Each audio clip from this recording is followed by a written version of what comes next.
Alors un patient qui se trouve en situation d'obésité morbide, vous savez, cet IMC au-dessus de 40 ou au-dessus de 35 avec les maladies qui peuvent aller avec l'obésité.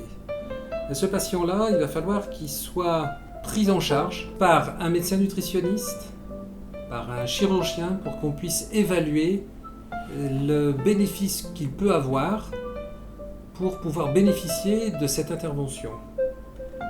Effectivement, pendant cette première période, après avoir reçu une information du médecin nutritionniste, du chirurgien, il va avoir également une évaluation sur le plan psychique. Et à la suite de la confrontation des avis de ces différents spécialistes, on pourra déboucher sur une proposition chirurgicale d'une intervention. Une fois que cette étape aura été franchie, et ça peut durer quelques temps, à ce moment-là et à ce moment-là seulement, on va commencer à faire des examens qui auront pour but de déterminer si cette intervention est possible et pas trop dangereuse.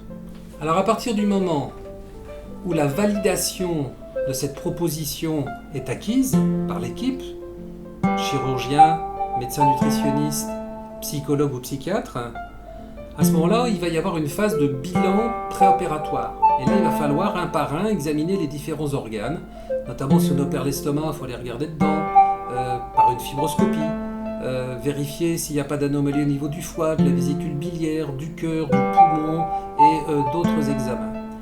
À partir de là, si tous ces éléments font que le risque chirurgical est acceptable, à ce moment-là, on va proposer d'examiner et de faire la synthèse de ce dossier lors d'une réunion de concertation pluridisciplinaire. C'est une espèce de commission auquel le patient n'est pas convié. Il y a un certain nombre de représentants des différents spécialistes et qui valident tous ensemble, bien vérifier qu'il n'y ait pas d'anomalie, pour proposer un type d'intervention particulier. Une fois que ce type d'intervention particulier a été fait, à ce moment-là, il y a une étape administrative, parce qu'il faut savoir cette chirurgie dite bariatrique, ça veut dire chirurgie qui s'intéresse au poids, fait l'objet en France d'une autorisation préalable de la sécurité sociale. Donc il y a une étape administrative et on demande aux patients par écrit de s'engager sur le suivi. Le suivi, c'est vraiment l'essentiel et c'est le ticket gagnant à long terme de ce type de chirurgie. Une fois que cette validation a été faite et que la sécurité sociale est d'accord pour pouvoir envisager l'intervention, eh bien, il faut quand même demander l'avis du médecin anesthésiste qui, somme toute, va s'occuper de ce patient lors de l'intervention et des suites immédiates et proposer une date d'opération.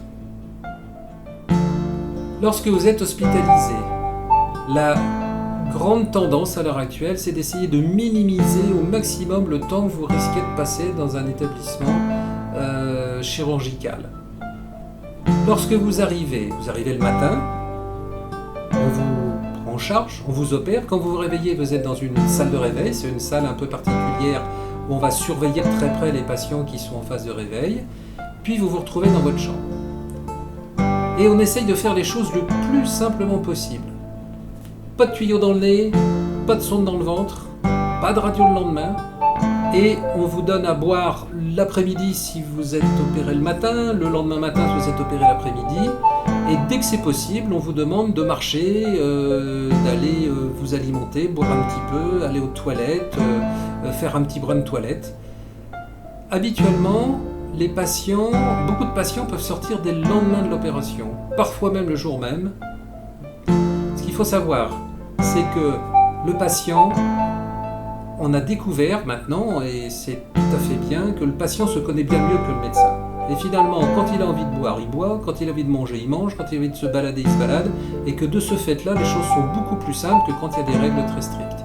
Ce qui fait que ces sorties très précoces sont tout à fait possibles, et on a même réussi à prouver qu'il y a moins de complications chez les patients qui rentrent précocement et qui continuent la surveillance eux-mêmes à domicile que ceux qui restent très longtemps hospitalisés.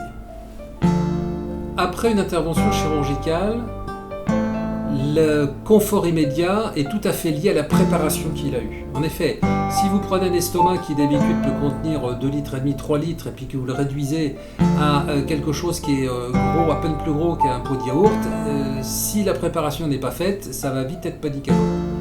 À partir du moment où la préparation est bien faite, où toutes les consignes ont été parfaitement bien comprises par le patient, les choses se passent très bien.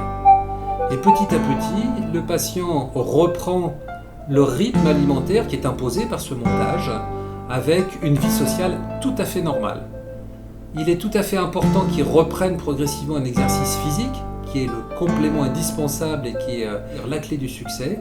Et il faut absolument bien comprendre que ce type d'intervention, quelle que soit l'intervention qu'on vous propose, a pour but de faire une diminution de la fonction digestive.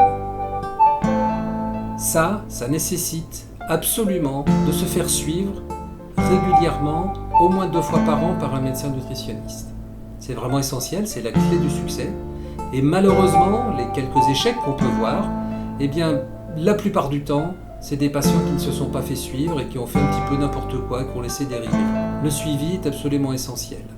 Vous changez de département, on vous trouve un autre médecin nutritionniste. Vous allez à l'autre bout du monde, on vous trouve des médecins nutritionnistes pour vous suivre. Et puis après tout, on va chez le dentiste 1 fois par an, eh ben on ira chez le nutritionniste 2 fois par an.